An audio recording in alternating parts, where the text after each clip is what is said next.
Tere tulemast tagasi, head PÖFF TV vaatajad. Nüüd on minuga siin liitunud Frans Malmsten, kes sel aastal on valitud PÖFFi Black Night staaride programmi. Tere tulemast, Frans! Tere! Mis see Black Night staaride programm siis endast kujutab? Ma saan aru, see veel praegu ei ole hakanud, aga järgmisel nädalal juba te teete alguse sellega. Jaa, esmaspäeval algab siis. Ja ega ma täpselt ei oska sulle öelda, vastata nagu 100% sellele küsimusele, sest et ma ju ise ka täpselt ei tea, mis ma saan sellest või mis see ette kujutab. Ma tean päevaplaane.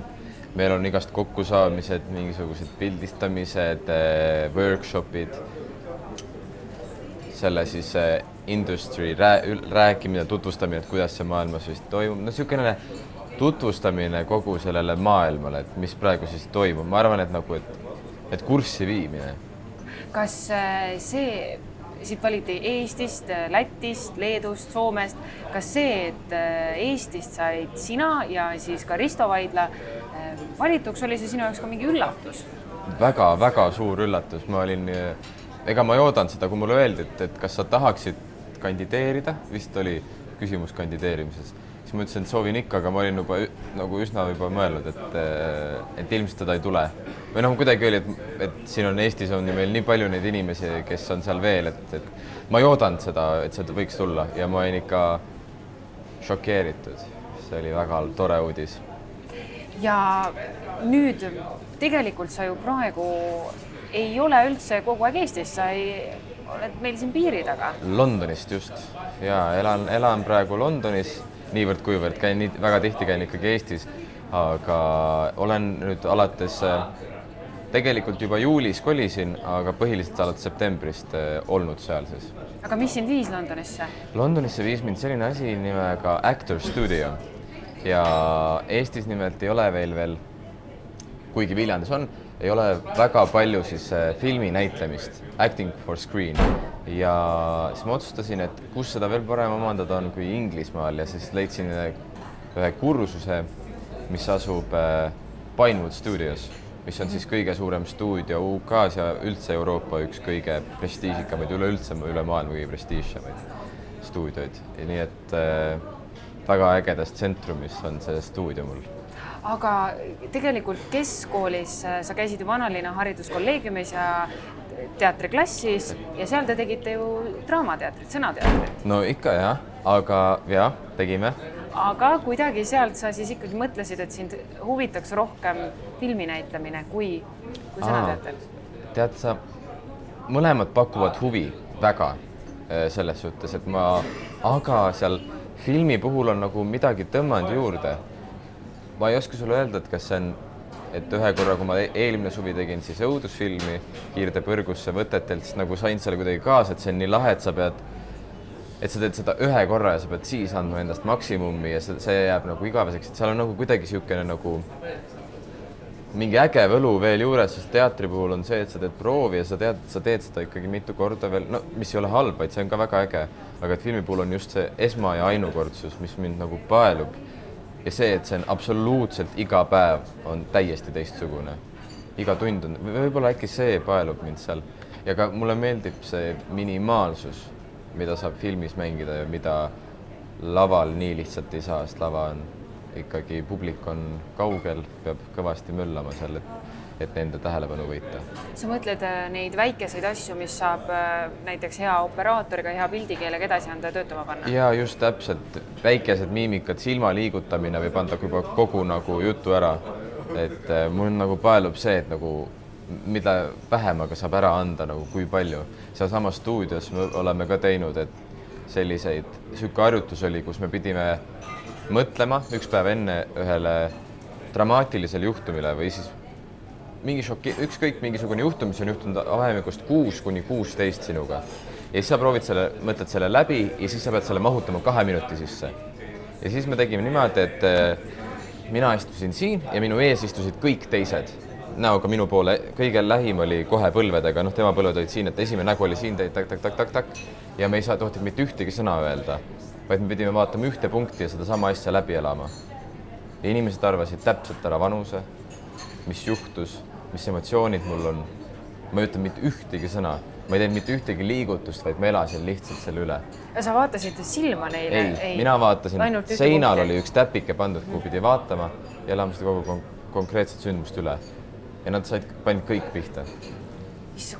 Kuidas see võimalik on? No see ongi, sellest ma räägin, ja see võlub, et sa saad tegelikult anda ilma sõnadeta, ilma et sa mängiksid emotsiooni, vaid et sa oled seal emotsioonis ära need asjad ja see ongi vist see paelub, sest laval kahjuks sihukest asja ma tunnen, et ei saa teha, et ma panen nüüd pilgu sinna, ma vaatan ja elan see emotsiooni läbi, sest lihtsalt juba 4. rida ei näe mu näo ilmeid nii täpselt, aga kui sa oled mulle nii lähedal, siis sa näed, mida mu silmad läbi elavad, mida mul siin need cheekbones, nüüd ongi mis kõik nagu põsesarnad. Ilus eestikeelne sõna. Jah, eile meil vist oli just õppejõud, kes ütles kogu aeg, et ütles mulle, et jälgi oma cheekbones kogu aeg, et pidi neid väga palju õpib, tähendab. Aga te tegite seda ilmselt vastupidi ka, et sina pidid ära arvama. Ja kas sul läks täppi? Jaa, või no mul oli niimoodi, et vanusega oli umbes 70% panin pihta ja 30 ei pannud, siis panin natukene vanemaks, kui oli, aga see, mis nagu toimus, sellest sai aru. Aga kas need olid siis, või mis see siis reedab inimese puhul seda? Ma saan aru, silmad, hingepeegel, kõik teame seda, aga kui ta seda läbi elab, kas ta siis tõesti, see on ikkagi ju see läbielamise kunst või see, et sa oled ennast sellele lainele viinud ja mõtestanud nii nagu rolli sisse elamine tegelikult, eks ole? No, kui reedab, no ütleme reedab siis. Reedab ongi silmad põhiliselt ja ma eeldan, et hingamine on kõige suuremad selle asja juures. Ülejäänud kulmud väga palju ei liigu, kui vaadata. Inimestel üldse, kui nad niisama on, nad ei liigu nii palju kulmad. See on niisugune üle tegemine, see on ka päris elus, me teeme üle. Aga ma arvan, et see silma ümbrus, mis siin kõik ongi, see osa on nagu see põhiline, mis annab meile info kätte ja hingamine. No see tõuseb mingi hetkel, kui on hirmuseisundis või rahuneb või ei hinga üldse, see nagu need asjad reedavad. Kas te olete ka kuidagi valinud mingid lemmikžanrid, filmižanrid või te lihtsalt keskendute filmi näitlemisele üleüldse? Ja žanrit ei ole, ikkagi lihtsalt üleüldiselt teeme erinevaid tehnikaharjutusi, põhiliselt me teeme kogu aeg stseene. Filmime, mõned antakse meile päev ette, mõni nädal aega ette, mõni antakse 5 minutit aega, et need ongi erinevad, et igasugust situatsioone tekitatakse meile ja siis samal ajal nagu öeldakse, et mis peab tegema ja mis on paremini töötab kaameras või mis on minul isiklikult siis nagu puudused või mida peaks kuskilt edasi, et see on nagu vastavalt lihtsalt ujume kuidagi. Ei ole sellist žanrit, me teeme kõike. Mis oled võib-olla õppinud või mis see kõige suurem või olulisem asi või moment on sinu jaoks olnud sest ajast saati, kui sa oled seal käinud, sul on küll natukene veel minna, detsembris saab läbi, aga siiamaani, mida sa oled enda kohta ma ei tea, mis on kõige suurem moment, aga mida ütles meile Tim Kent, kes on selle looja, siis ütles esimesel päeval, et jälle siis sellest, et minimaalsusest rääkides, et kui sulle sõber tuleb uksest sisse, ta ei pea mitte ühtegi sõna ära ütlema, aga sa saad aru, mis tujust on. Sa saad aru, kuidas temaga käituma, saad aru, kas ta on paha, kas tal on hästi, kas tal on midagi juhtunud just, sa saad aru ja sa tead, kuidas temaga suhelda. Ja seda sama peaks ka näitlejana kuidagi teadma või tekitama või omandama seda mõtet, et publik on sõber või see mõte lihtsalt ma ei ole kunagi sellele mõelnud, et see tõesti ongi nii, et kui ma näen, mul tuleb sõber, tuleb natuke tusalt sisse, siis kuna ma tean ta emotsioone, siis ma tean, millele see vastab, mis emotsiooniga ta uksest sisse tuleb. Aga kui tuleb täiesti võõras inimene sisse, siis jällegi ei tea, aga kui ta on juba meile lähedasemaks saanud, siis kuidagi teha. See oli väga huvitav asi, mis mulle öeldi. See pani mind palju mõtlema, aga asju on tegelikult jube palju. Ma olen jube palju lahedaid harjutusi saanud sealt, mida ma ei ole teinud, aga ja ma arvan, et kõige suurem vajaka on mul see, et ma olen emotsionaalselt olnud üsna blokeeriv inimene võib-olla või siis elan iseendasse rohkem. Vist eestlastele omane, kas pole? Ja ikka on omane, jah. Aga ma tunnetan ka seda, et ma olen sellega pidevalt nagu arenenud. Ma suudan ikkagi oma emotsioone väljendada või aina paremini. Aga et seal ikkagi ütles ka Tim Kent, et mõtle sellele ja proovi sellele keskenduda, et sa suudaksid oma emotsioone päriselt inimesele edasi anda. Vot see on nagu see asi, et kus ma leidsin oma siis selle ülesande üles, mida ma pean, millele ma pean fokusseerima. Kas teil on rahvusvaheline seltskond seal? Oi, ja meil on ainult 2 inimest on Londonist. Üks inimene on Edinburgh'st ja ülejäänud on kõik väljaspoolt.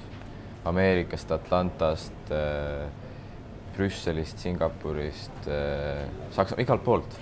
See suletuse või blokeerimise küsimus, kui palju sa seda näed niimoodi kultuuride lõikes erinevalt, et kui osad inimesed on avatumad või osad kultuurid on ju avatud, sest meile on ka ju võib-olla sellised Lõuna-Euroopa inimesed ehmatavad esialgu neid külmi ja kargeid skandinaavlasi ära. On näha küll, või selles mõttes, et on näha, kes on rohkem avatumad ja kes väheb. Kõige rohkem ma näen, see muidugi oleneb nii inimest ka, aga meil on üks tüdruk on Horvaatiast ja tema on väga avatud. Ja ta suudab emotsioone nii tohutult hästi edasi anda, mitte neid üle tehes, vaid lihtsalt omandab. Aga jällegi on veel minuga samas paadis siis natukene emotsionaalsemalt raske infot edasi anda. On, mis riik on nüüd Musta mere ääres? Musta mere äärsest. Mulle tuleb praegu meelde, kus ta pärit on täpselt. Ma tean Musta mere äärest. Tema on jälle samamoodi.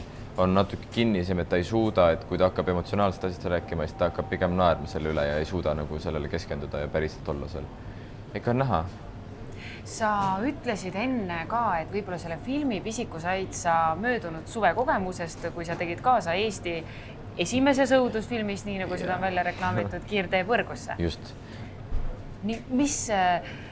Milline see protsess oli? See oli sinu esimene täispikk mängufilm, millest sa kaasa tegid ja sul oli väga suur osa selles. Et esimene täispikk ei olnud, ma olin enne ka täispikas teinud, aga esimene suur roll täispikas. Enne ma olen teinud ikkagi väiksed, klassi kokku tuleb jupid kuskilt sak-sak. Aga protsess oli, algas sellega, et oli, kõige algus oli casting, sai valituks esimene lugemine, siis oli esimene lugemine võttekohas, mis oli väga kasulik, mulle tundus. Sest kõige esimene lugemine oli siis ikkagi korteris. Lihtsalt me lugesime läbi, aga teine lugemine oli juba seal, kus võtte toimus. See andis tohutult palju juurde, see oli väga lahe. Siis seal mingid muudatused vastavalt, mis me ise pakkusime, mis me tundsime. Ja siis läks nagu edasi võtteperioodiks ja seal võtteperioodil juhtus igasuguseid toredaid asju, mis oli ja väga ikka raske oli, aga samas oli, selle võtteperioodi puhul oli see hea, et me olime maakodus ja ma olin seal 24/7 põhimõtteliselt. Võte sai läbi, ma läksin oma tuppa, ma hakkasin järgmise päevaga tegelema, tulin toast välja, oli järgmine päev tegelikult, et nagu ma olin selles, ma ei käinud nagu sellest süsteemist väljas, ma ei tulnud Tallinnasse. Ainult koht, kus ma käisin, oli ma maakodu, mis ei olnud kaugel vahepeal, aga seal ma läksin ka metsa ikkagi puuonni teksti õppima. Pikk, ma küsin vahel, kui pikk see võtteperiood oli? See oli niimoodi, et 2 või 3 päeva juunis.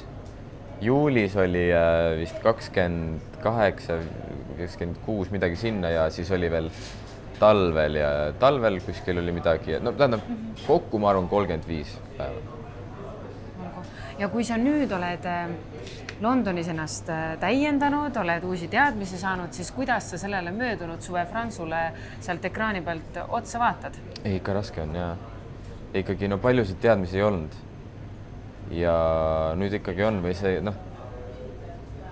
ikkagi kandev roll, siis sa oled palju ekraanil ja palju nüansse on ikkagi puudutamata jäänud mu enda jaoks. Et on raske vaadata, aga kuna ma olen seda filmi juba nii palju läbi ekseldanud, lihtsalt just tänu sellele, et ise endalt ka õppida, sest kokkuvõttes ju me peaks õppima kõige rohkem ise endalt, mis on kõige raskem, aga ise endalt peame õppima ikkagi, et sa vaatad ja siis sa saad aru, mis on mingid vajakad ja et ma nüüd suudan filmi vaadata. Esimene kord oli väga raske, sealt edasi oli ka veel raske, aga et see oli ikkagi, selles mõttes ma tunnen, et olid teadmised puudu. Aga kas on sinus ka tärganud selline, ma mäletan, et kui mina läksin kooli õppima televisiooni, siis ma hakkasin kohe kõiki telesaateid vaatama niimoodi teistsuguse pilguga või et okei, minu meelest nüüd siin oleks võinud teha teisiti või seal teisiti. Kas sina, kui filme vaatad, sul on ka nüüd niimoodi, et näed, siin oleks võinud see on tõesti juba mingi 4. eluaastast olnud niimoodi. Ma ei ole, mul on väga raske filme vaadata. Ma suudan ainult filme vaadata, mis mulle kõige rohkem, mulle ei meeldi kõige rohkem komöödiad, aga need on nüüd ainukesed filmid, kus ma saan vaadata rahulikult. Sellepärast, et see on nii lihtne, seal ei olegi nagu mingit otsest sügavust vaja otsida, vaid ongi niisugune pinnapealne lugu. Aga kohe, kui on ikkagi jokker või on ükskõik mis psühholoogiline film, see on nii raske, ma ei suuda, lugu ma jälgin ikkagi, ma ikkagi jälgin, aga see on raske või sa ikkagi vaatad näitlejatööd, mis ta teeb, kuidas need üleminekud on, tempod, kuidas ta suudab neid kõike, et ma tean, et noh, ma tean ju filmi tegemise kunsti seda, et enamasti, kui on näiteks Jokeri puhul, et tema kodu, siis kõik kodustseenid tehakse ikkagi järjest ära ja siis tehakse kõik rongistseenid järjest ära, et aga kuidas ta ju peab olema nagu filmi algus, filmi lõpp ja filmi kesk, et ta peab need kõik asjad saama ikkagi seal kätte, ma jälgin neid kõiki asju ja ma tihtipeale mõtlen, et kuidas ma seda teeksin või siis kas ma võtaksin talt midagi sealt endale kaasa või no see on kogu aeg niisugune pidev analüüsimine. Jah. Sa küll ütlesid, et sa palju filme ei vaata, aga või noh, et võib-olla nagu raske vaadata aga kas sa Eesti filmidel elad kaasa? Oi jaa, väga elan kaasa. Praegu kõik, mis PÖFFil on Eesti filmid on, need ma olen ära näinud ja lühifilmid on olnud. Täispikka vist ei ole, ma ei tea, ma ei ole nii konkreetselt kursis, aga ma lühifilme vaatan, mis on mulle tohutult meeldib. Seda ma võin öelda, Eesti on tipptasemel. Eesti on, see tööstus on kasvamas Eestis nii tohutult ja see kvaliteet on metsik. Ma käisin, mul oli nüüd mitte seekord, kui ma Inglismaal olin, vaid eelmine plokk. Käisin ühel filmifestivalil, kus oli üks lühifilm, kus ma mängisin. See oli BFM-i mitte siis magistri, vaid doktorikraadi, igastahes mitte esimese õppe lõputöö, vaid teise õppe lõputöö. Ja see võitis parima student short filmi auhinna. Ja pärast inimesed, minu jaoks ikkagi oli üllatus, et me võitsime, seal oli väga palju häid asju, aga mida nad kommenteerisid ongi see, et see on uskumatu, mis kvaliteediga siit inimesed tulevad. See on kooli lõputöö ja selle kvaliteet on uskumatu. Ja kui me vaatasin praegu ka, mis PÖFFil on, need on enamus BFM-i tööd või 3 tükki oli vähemalt. Need on, pane Hollywoodi kinno, oleks see tund 40, see oleks kino täielik Hollywoodi materjal. 14 minutit puhast kvaliteet, see on uskumatu. Nii et Eesti filmikunstis väga hindad, mina ka, ma olen täiesti nõus sinuga selles osas, et see kultuur on tärkamas ja ma usun, et see varsti tuleb Kopli Hollywood ära ja ma arvan, et filmitööstus areneb. Ja mina loodan kõige rohkem, meil tuleb see stuudio ära, mida on pikalt planeeritud filmistuudial. Ma loodan, et Sangaar saabub meile, sest et siis meile tuleb veel rohkem väljamaalt igasuguseid filme peale ja Eestis saab teha stuudiotes ja selleks. Aga on sulle olnud viimasel ajal mõni selline eriline elamus ka Eesti filmidega? Meil vändati Eesti 100. sünnipäeva puhul väga palju filme. No kui me läheme sinna vahemikku, siis mulle meeldis väga Seltsimees laps loomulikult. See oli väga hästi tehtud, näitlejatöö oli kihvt, kõik asjad. Tõde õigus, ei saa ka mitte midagi öelda, suurepärane. Aga kõige parema mulje jättis mulle Eija Jõulud tondikakul. Meil oli vaja seda jõulufilmi, nad tegid selle ära ja nad tegid selle fantastiliselt. Ma sain, võt seal mul ei olnud seda emotsionaalset seina, mis mul muidu on. Selle filmi ajal ma nutsin. See tõesti liigutas mind, see oli nii ilus ja see on fantastiline. Sa ütlesid, et meil oli seda vaja. Mida meil veel filmimaastikul on vaja sinu hinnangul? Millest sa puudust tunned? Meil ei ole olnud veel suurt actionit. Praegu O2 tõotab tulla. Ma täpselt ei tea, mis suunast on, aga meil ei ole olnud sellist filmi. Ma arvan, et selle võiks ka ära proovida. Aga lihtsalt kui mul on tunne see, et Eesti publik tahab näha nagu kahte asja, kas ajalooliselt väärtuslikku filmi või siis komöödiat. Need on nagu need 2 põhižaarid, mis publikut huvitavad, aga mul on tunne, et see on tore, et me laiendame. Tuli õudusfilm, tuli jõulufilm, et nagu see laieneb ja ma arvan, et see on hea. Sellepärast, et Eesti publik on vist saanudki kogu aeg nagu komöödiat ja siukest ajaloo asja, et see on hea, et me laieneme igale poole. Nüüd mõtleks action.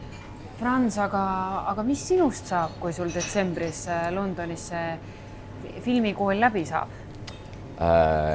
Tulen natukene Eestisse. Natukene võtan rahulikult, aga mitte ei võta vaba päevi selles suhtes. Mul on paar plaani, mida ma praegu ei avaldaks, aga need on seoses ikkagi teatrimaastikuga ja filmimaastikuga. Mõlemaga? Mõlemaga, üks ühega ja teine projekt teisega. Ehk siis ma olen ise loonud endale 2 projekti, mida ma tahan teha. Ja nendega ma hetkel aktiivselt tegelen. Kirjutan, loon, mõtlen, joonistan. Et mul on plaanid igasugused. Ise olen praegu teinud endale projekte. Aga kas sul on mingid kooliplaanid ka? on, ikka on. Ja tegelikult kõige suurem kooliplaan on BFM. Ja siis filmi... Režii. Ahaa, väga mitmekülge mees nagu orkester. Loodame. Kaamera ees ja kaamera taga. Aitäh sulle, Franz, väga meeldiv jutuajamine ja aitäh ka teile, PÖFF TV vaatajad ja kohtume teiega juba õige pea.